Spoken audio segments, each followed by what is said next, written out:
Hey guys, so today I thought I would share with you some ways to save money.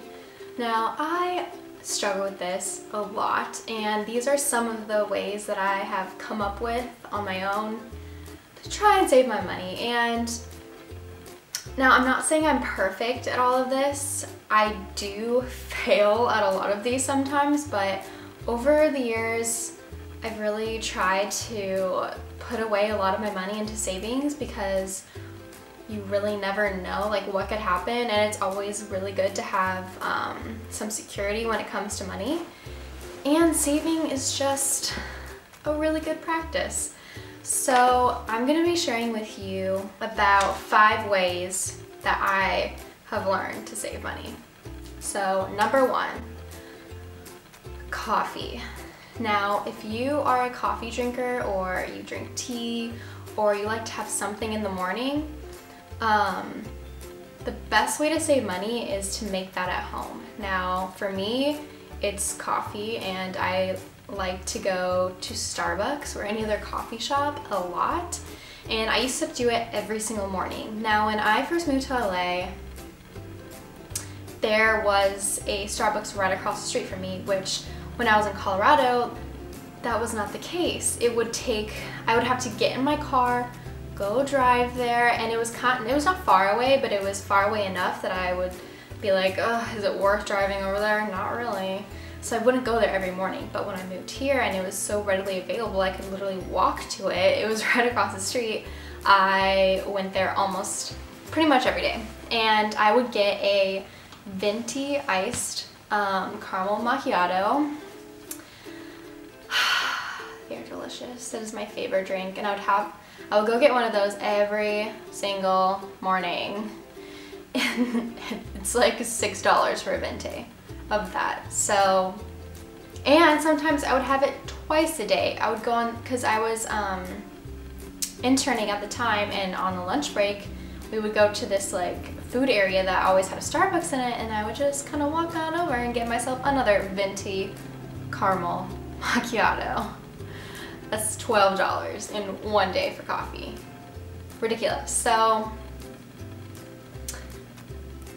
my tips on that is get like a cute like tumbler thing, or like a coffee cup, something that you like, and it'll motivate you to make coffee at home and put it in there, and it's reusable. But if you're one of those people who, like me, I like to throw it away, and I like the plastic, and I like the straw, and it's just like I don't even think it's so much the coffee, it's kind of that like movement, that like routine.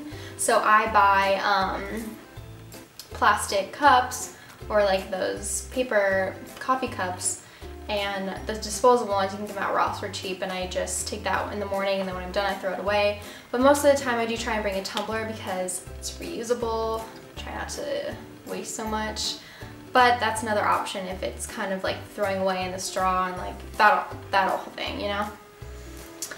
Also, if you are going to cheat sometimes and go get a coffee in the morning, it's totally fine. You don't have to do this. It's not like you can never go get coffee in the morning from like Starbucks or something, or a tea, but be mindful about how much you're paying. Like a caramel macchiato is like $5 even for just a grande. That's crazy. So what I do sometimes is I'll ask for iced coffee with the caramel drizzle on the sides of the cup and a little bit of milk, and it's only like $2, and that kind of like reminds me of a caramel macchiato without spending $5 on it. So basically, if you do the math and you think, okay, if I get a drink in the morning for $5, let's say $5 every day, 5 days a week, that's $20 a week that you're just spending on coffee, and that adds up. That's $80 a month on coffee. Like, that's crazy. Or tea. Don't want to leave out the tea, people. So yeah, that's one way. Another way is trendy clothing. Now, trends come in and out all the freaking time. Like, it was fringe wear a little bit ago, and now it's more I guess the flare jeans, and getting into summer, crop tops probably gonna be huge again. I'm assuming. So when those trends come about and you think, oh, I need that piece, I need to go to like Zara or Forever 21 and get it right now, don't. Go to a thrift store, because fashion is always cycling. Like everything's coming in and out, in and out. Like flare jeans were big in, I don't know, the 80s, 70s era.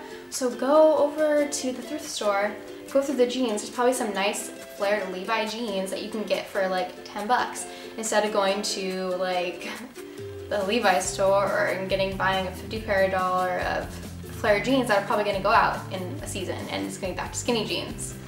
So if you're looking for trendy pieces and you really want one, try a thrift store first, because it's probably going to be there, because fashion's always recycling, like I said, like it's coming in and out, and it's going to be a lot cheaper. And they have really good brands. They have designer brands for like $5.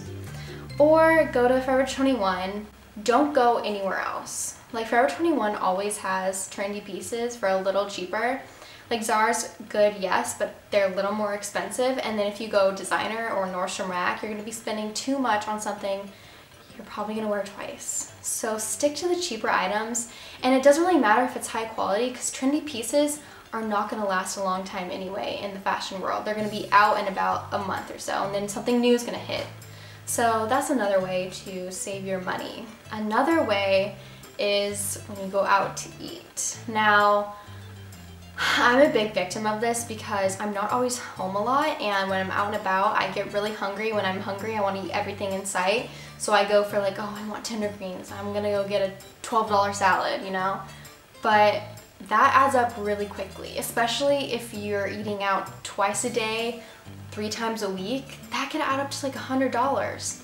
So my advice is, if you know you're gonna be somewhere and you're not gonna be home throughout the day, bring non-perishable foods with you. Some like trail mix, some nuts, protein bars, not nutrition bars, breakfast bars. Bring something with you that you can eat and you're not gonna go buy something. And if you go to school or you work, pack a lunch. And it's hard, I know it's hard because other people around you are going out to lunch, but it's worth saving the money, and allow yourself to go out, maybe give yourself once a week to go out and do something, twice a week. But try not to eat out every single day, because it adds up really quickly, and it's so much cheaper buying food at the grocery store and then making it at home. So much cheaper, and it's fun if you like cooking. And if you don't, try some Pinterest things, look up some YouTube videos. It can be done. And with groceries comes my next tip. Now, the grocery store can be a little overwhelming. There's so many choices, so many brands, so many items, so many different freaking things. And a good way to save money when you're grocery shopping is when you buy vegetables, try and buy them frozen. Because if you're the type, like me, if you're the type of person, I'm at the grocery store, I'm like, oh, zucchini, I'm gonna eat that. Oh, carrots, get that. I get all these like vegetables that are perishable, and then I go home and I kind of forget about what I got, and then a week later it's all raw and then I have to throw it all away. But if you get frozen veggies, it's always gonna be there, it's gonna last a heck of a long time. And if you think to yourself one night, oh, I wanna make stir fry, you're not gonna have to go to the grocery store and go buy onions and peppers. You're gonna have it all in the freezer. You can just cook it right up. And with me, a big thing is broccoli. I always want to eat broccoli, but when I buy it fresh, I always forget about it and then it goes bad. So I buy the frozen broccoli florets, and that saves a lot of money. When you throw away rotten food, you're literally throwing away your money. Like literally throwing it away. Fruit is the same way. Buy frozen fruit. And a great way if you want to snack on fruit, buy some frozen mangoes or frozen strawberries and just zap them in the microwave for a few seconds, and they're really cold and it tastes good. And for smoothies, it's so much easier using frozen fruit than fresh fruit because you don't have to add ice as well. And going along with fruit, a really good thing to do is buy lemon juice and lime juice in a bottle. Because I know limes and lemons seem really cheap, they're like 39 cents, but if you're buying a bunch and you only use like 2 and the rest are rotten. And then another night you might think, oh dang, I need to go get limes because I want to make this. But if you just buy it in the bottles, it comes in bottles, it's like $3 each. You're gonna save yourself a lot of money in the long run, and it's just gonna be more convenient. Another thing to do is, for grocery shopping, spices. Now, there's a lot of brands of spices, and a lot of spices are freaking expensive. So whenever I buy spices, I usually just buy the store brand, like Kroger or like the Ralph's brand, because it's a lot cheaper and it's probably the same exact thing. If you want to get organic spices, go ahead. I really don't think there's much of a difference, honestly. So my last tip is for people who are in school. My first year of college, I didn't really know what I was doing when it came to textbooks and stuff. So I literally got all the syllabuses from my teachers, and I had all the textbooks listed, and I went to the bookstore and I bought them all in one day. And it was like 800 bucks. Horrible. So the better way to go, and what I've been doing now, is when you get your syllabus, wait a week to get your books, unless some teacher's like, I want you to have this book tomorrow. Because most of the time, you're not gonna use it. Ever. Ever, ever, ever. Like in my psychology class, he has a suggested textbook, but he literally said in class, probably not gonna need this. And a great thing to do if you do need the textbook is go to Amazon, rent it. Go to half.com, rent it, buy it used. Renting is great because it's literally $20. Like my math textbook for this semester, I do need it a lot. And it's a $200 book, and I rented it for Amazon for $20. And it lets you rent for the whole semester, and then you just send it back.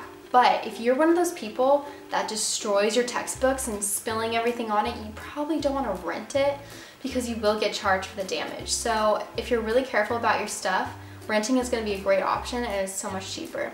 But if you do tend to spill things on it and you're a little rough with your books, just buy it used. You can go on Craigslist around your area. If you go to a university, they probably have some sort of like Craigslist type of thing where students are selling their books. Or even around campus, I've seen people posting little posters selling their books.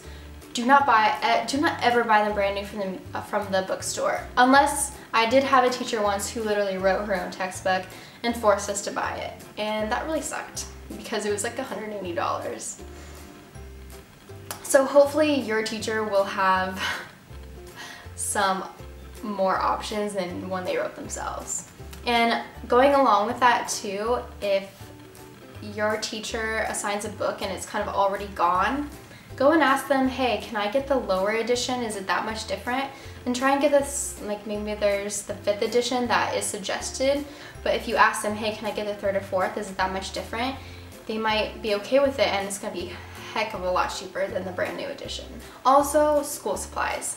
Now, I know the school supply shopping, it's fun for me, and I love all the cool little textbooks and the nice pens and the fancy things, but you really don't need the fancy stuff. Go to Walmart, get the basic notebooks for like 50 cents. Get the basic stuff because it might seem all great and awesome that you have all these fancy tools, but it's gonna be in your backpack, you're gonna be using it. I mean, having a puppy notebook might seem cool, but it's not worth $3 you're gonna pay. Get the loose leaf paper, get your 4 regular notebooks and get them cheap. Get the regular mechanical pencils, don't get the glitter pens or anything, just get the basic stuff because you're gonna be so much more, you're gonna be saving so much money on that alone. I remember when I I remember my first semester, I was so about the cool notebooks and the fancy pencils and all this stuff, and my school supply bill was like $60 for a semester. $60 for paper. Now I just get the basic stuff. I just go to Walmart and get the stuff I really need. and it's like 10 bucks. I just saved $50. So those are my 5 tips for saving money, and I'm not perfect. I go to Starbucks, but I don't go as often as I used to. And by following these tips, I've managed to save myself a lot of money. And these aren't like do or die rules. Like, you can kind of be lenient on yourself. No one's perfect. You're gonna fall off the bandwagon sometimes. So like, take it seriously, but don't take it too seriously. Like, have some fun, you know? But I hope you guys enjoyed this video. If you want any more like life tips and tricks from me, let me know if you want to see any, and leave a comment how you save money. I know I didn't hit a lot of stuff, so if you have any tips, I would love to hear them. And if you're not subscribed, please hit that subscribe button and you will get notified of new videos that I post, and it's free, so do it. And I will see you guys in the next video.